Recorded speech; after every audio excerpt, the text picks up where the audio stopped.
every experience that self has had. And then the self says, well, why wouldn't we want to control it? Look at the mess that we've been through. Look at the torment, look at the trauma, look at the loss, look at the brutality. Look at it, it goes on and on and on the planet. Of course we have to control. And so what happens when self controls? In that fear-based way, control is nothing more than closing up the chakras, closing up shop. Is that part clear? Lock the shop door and put all the bolts on it. Yes? And then self stays in the shop like this and waits. Waits for something bad to happen. Something bad needs to happen because self already bolted it all up. Is that part clear? So it gets rather interesting, does it not? It is most important to open the shop door. Yes? To have access. When the shop door is open, the energy can flow in. The back of the chakras are the usual intake valves for divine energy, for cosmic energy. Usually it is the back of the chakras, believe it or not, that have the tightest, shall we say, fear-filled fist of control. No one's going to stab self in the back. No one's going to walk up and surprise self from behind. Self is going to make sure that self is looking over the shoulders at all times. And so what happens is that self carries tremendous control, protection on the back of the chakras. Ironically, the entry point for the masters is through the back of the chakras. Is that part clear? So it is most important, is it not, for self to recognize that even the areas of least surveillance, such as the back, that self cannot see, unless self has eyes in the back of the head, that those areas are the areas that self wants to protect the most, that self wants to have control over.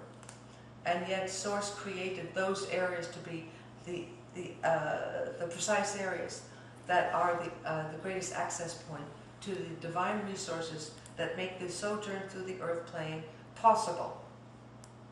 Is that part clear for everyone? How's everyone doing with this?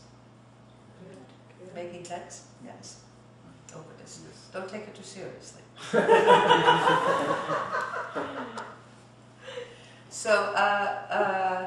So the idea is to allow self to remember at a cellular level that self has never been alone on the planet. That humankind has never been alone on the planet. That the invisible realm is right here all the time, always. That the veils between the dimensions are so flimsy. And therefore, the resources available are bountiful and continuous. Self has not been abandoned. And therefore, self can relax some of that control. So that self can go, shall we say, go with the cosmic flow in a way that allows self to simply have more fun. Is that part clear? Yes. To simply smile a little bit more. And to simply allow the great infusion of wisdom that comes from releasing control. Is that part clear? Yes.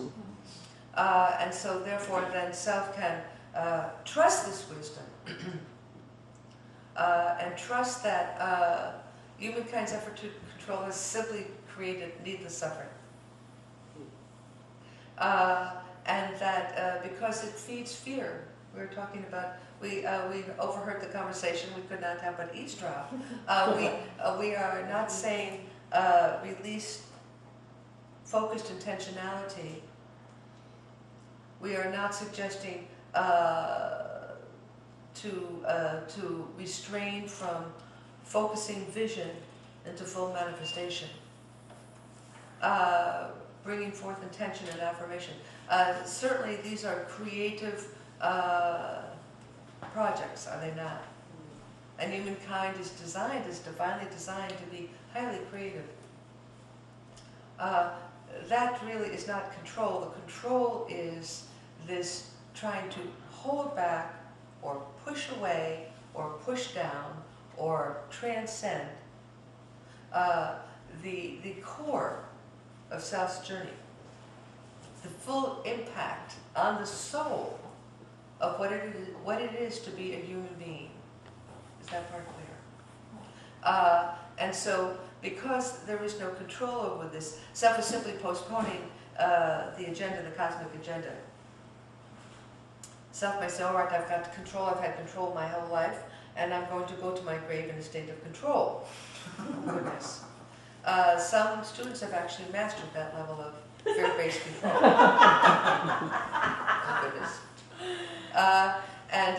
So the notion is to realize that even if self were to achieve that, so to speak, it would simply be a postponement of a divine assignment. Yes? Mm-hmm. The soul incarnates for a reason. It incarnates in order to know itself better. It incarnates in order to release distortions in the soul body. It incarnates in order to clear false beliefs. It incarnates in order to heal wounds. Is that quite clear? And so therefore, all of these aspects of the purpose of incarnation require a certain level of trust, yes? And that is the trust that says self is willing to not keep the life experience, not attempt to keep it at arm's length, because that indeed is fear-based control. As self does that, then self is able to realize that it is an illusion to think that self ever kept life at arm's length. Self simply became exhausted trying to control what was happening inevitably anyway. Is that part clear?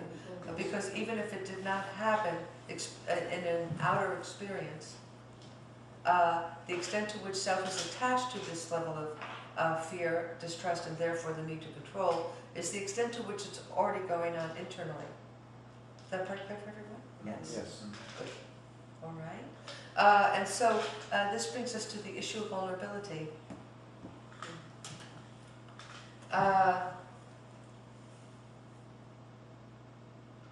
It is interesting.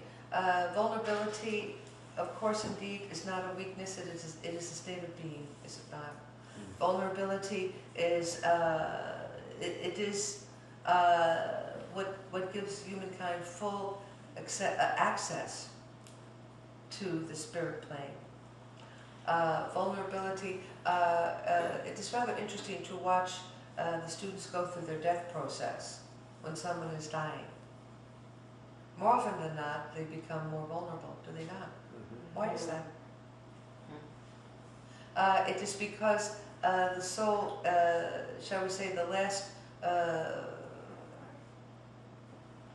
distortion, the unnecessary attachment to protection, is releasing, and that soft, vulnerable aspect, which is the soul extended into the human condition, is available.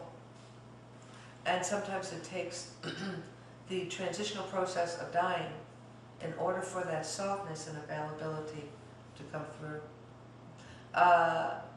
It is rather interesting when self, it is very common for self to go through some level of crisis or trauma, and during that time period be very soft and vulnerable, falling apart.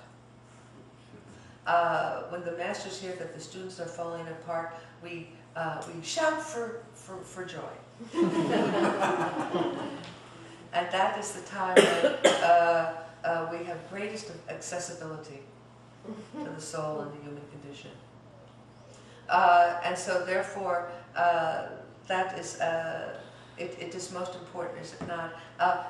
So what happens is that self may go through a trauma or crisis and be very soft, very humble, very vulnerable, very available. And then self finds out one day, oh goodness, it all worked out, everything's all fine. And then zip! Self zips it up no need to be vulnerable any longer. In other words, there is a certainty that sets in at that juncture. There is a denial of the mystery, so to speak, when self is certain that everything is okay. So when the student is uncertain about the okayness, this is a great opportunity to be vulnerable, to not know, to be available. These situations of uncertainty are co-created by the soul and self on the earth plane, are co-created over and over and over again in order to break down rigid constructs that self may hold about truth and about reality. The extent to which self is pushing away the mysteries, the extent to which self is plagued by certainty. And the extent to which self is plagued by certainty is the extent to which self is determined not to be vulnerable. And then in that determination, ironically, the very resources, the nourishment, the food for the soul is kept just beyond the reach, self's reach. And self feels hungry and angry. And self says, well, I don't know, I have it all figured out, and I know what I have to do, and I have no idea why I'm hungry and angry. Self is hungry and angry because self has it all figured out, and self knows exactly what to do. Is that part clear? Mm-hmm. So it is most important to allow self to not have it figured out, and to not know what to do, so to speak. Of course, in the moment when self is compelled from a place of lucidity to take the next step, self goes forth with that, and yet to carry around an armored representation of reality that is ironclad so that self does not have to deal with the vulnerability of interfacing with mystery. To walk around in that ironclad certainty is an interesting form of control.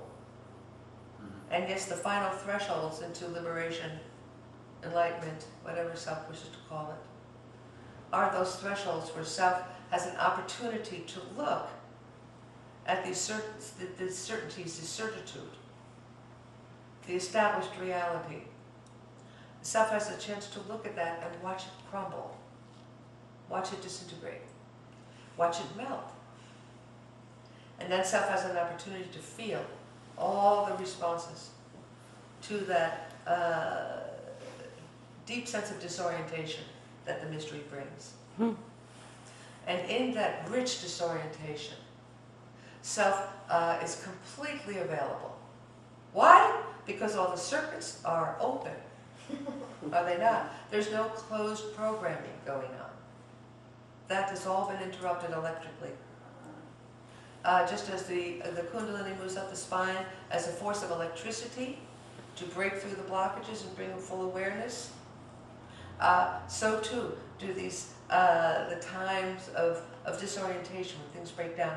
It is all part of the divine Kundalini that is moving up, breaking apart closed circuitry that has been imprisoning the soul in many incarnations for hundreds and hundreds and hundreds of years.